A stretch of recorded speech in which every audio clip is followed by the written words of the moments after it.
क्या कहते थे, इस सरकार में इस्तीफे नहीं होते।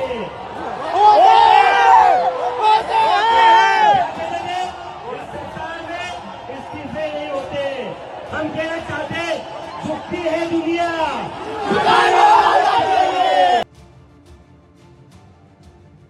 लगातार बढ़ते विरोध प्रदर्शन और देश के युवाओं के कड़े रुख के आगे झुकते हुए केंद्रीय शिक्षा मंत्री धर्मेंद्र प्रधान ने आखिरकार अपने पद से इस्तीफा दे दिया है। जंतर मंतर से लेकर देश के अलग अलग हिस्सों में चल रहे छात्रों के इस आक्रोश को अब एक ऐतिहासिक मोड़ आज धर्मेंद्र प्रधान के इस्तीफे के बाद मिल गया है। पिछले कई दिनों से राजधानी दिल्ली का जंतर मंतर अखाड़ा बना हुआ था।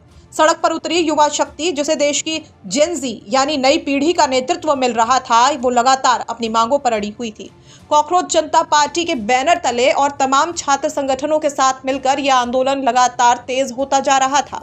युवाओं की साफ मांग थी कि सिस्टम में जवाबदेही तय हो और परीक्षा प्रणाली या शिक्षा से जुड़े घोटालों पर सख्त कार्रवाई हो। सड़कों पर गूंजते इन नारों से आखिरकार ये दबाव इतना बढ़ा कि शिक्षा मंत्री को आखिरकार अपने पद से इस्तीफा देना पड़ा।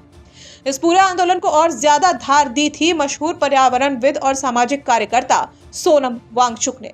अपनी मांगों को लेकर उन्होंने लंबा और कड़ा अनशन रखा, जिसके बाद उनकी तबीयत भी बिगड़ी। इसके बाद उन्हें अस्पताल में भर्ती कराना पड़ा, लेकिन अस्पताल के बिस्तर से भी सोनम वांगचुक का हौसला कम नहीं हुआ। धर्मेंद्र प्रधान के इस्तीफे के बाद उन्होंने अपनी एक तस्वीर साझा की है, जिसमें वो अस्पताल से ही विक्ट्री साइन यानी जीत का इशारा करते हुए नजर आ रहे हैं। उनके इस संदेश ने आंदोलनरत युवाओं में एक नया जोश भर दिया है। इतना ही नहीं, सोनम वांगचुक ने अपने सोशल मीडिया एक्स अकाउंट पर एक पोस्ट भी किया है, जिसमें वो लिखते हैं कि ये लोकतंत्र की जीत है, सीधा लोकतंत्र जो सड़कों से निकला है। ये शांति, धैर्य और दृढ़ता की जीत है।